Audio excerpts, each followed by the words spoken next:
Hello, my name is Daisy Jimenez, and we're going to be talking about the remnants of war, specifically Chapter 5, which is war and conflict during the Cold War. And some of the main points of the reading was the different types of war that declined during the Cold War, which were colonial war, international war, and civil war. However, most of these wars were motivated by ideology, religion, aggressive impulse, competition of their military, and much more. It also talked about Lenin's methodology, which was a strong, cautious pragmatism, and pragmatism was an approach that assesses the truth of meaning of theories or beliefs in terms of the success of their practical application. And he didn't have much to say about the communist camps, but he did believe in a much bigger war, which was among capital states. His theory about this was through imperialism, and imperialism was a policy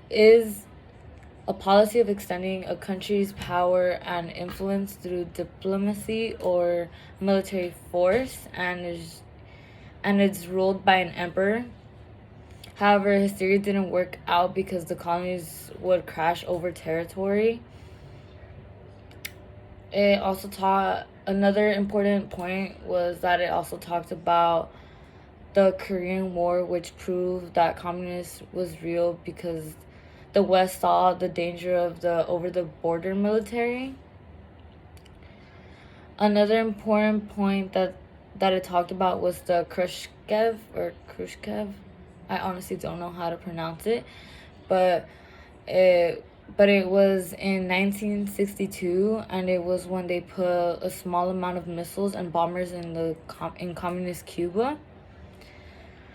The United States discovered them, and it had its military on alert, and it would either take them out by doing airstrikes or invading. However, it didn't really have to go that way because Khrushchev backed out and took them out themselves. Robert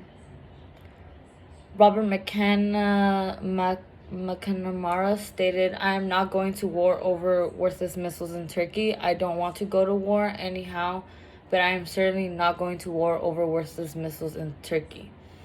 Which I thought was very important, because how do you just start a war, and how do you just decide you're going to do something and not go through with it? That's what I was thinking about it when I was reading this. It was really interesting to me.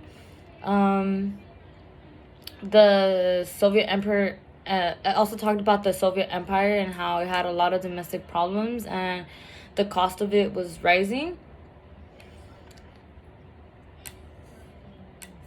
And now, those were the most important points from this chapter. I really tried understanding how all this was, because it was a lot of information to grasp, and I hope someone can explain it more better than me.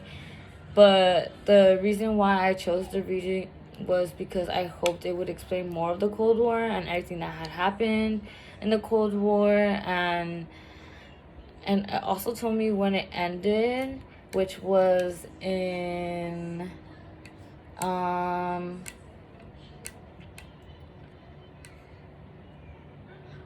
the spring of 1989. And the reason why I chose this reading was because I hoped it would explain more of the Cold War and everything that happened in the Cold War. And I chose a reading because when it comes to me listening to a podcast, I have to listen it to multiple times to really understand. But when I'm reading, I like to underline what I'm reading and like write little notes. That's like the best way I learn.